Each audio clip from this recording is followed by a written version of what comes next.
In today's video, I'm going to teach you how to freeze columns in Smartsheet. Freezing columns is a simple way to keep your most important information visible while you scroll, which is especially helpful in wide project trackers, budgets, or any sheet with lots of fields. Start by opening Smartsheet in your browser. If you don't have it open yet or you need an account, there's a link to the Smartsheet website at the very top of the description, so you can get to it quickly. Once you're in, open the specific sheet where you want to work. For the clearest experience, make sure you're in grid view. That layout makes selecting and freezing columns straightforward and easy to see. Next, click the header of the column you want to freeze. Think of this as setting a boundary.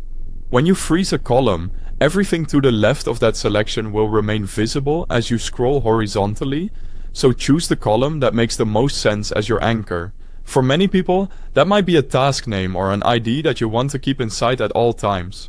With the column selected, right-click on the column header and choose Freeze Column.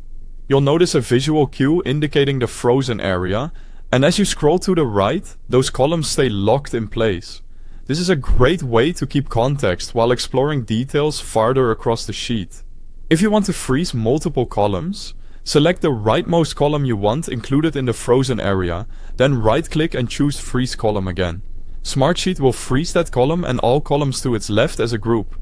If you ever pick the wrong boundary, no problem. You can adjust it by unfreezing and freezing again with a different rightmost column. To unfreeze, right-click any frozen column header and click Unfreeze Column. Your sheet returns to normal scrolling, so you can rethink your layout or compare more columns side by side. Use frozen columns strategically. Common choices include task name, assigned to, and status, because keeping those in view helps you understand what you're looking at as you move across dates, costs, or other details. This small step can save a lot of time when navigating large, complex sheets. Finally, remember that frozen columns apply to everyone viewing the sheet.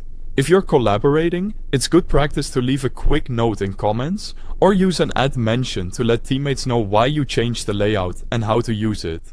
Freezing columns in Smartsheet makes navigating wide sheets faster and more intuitive. Follow these steps to keep key information front and center while you work. Thanks for watching.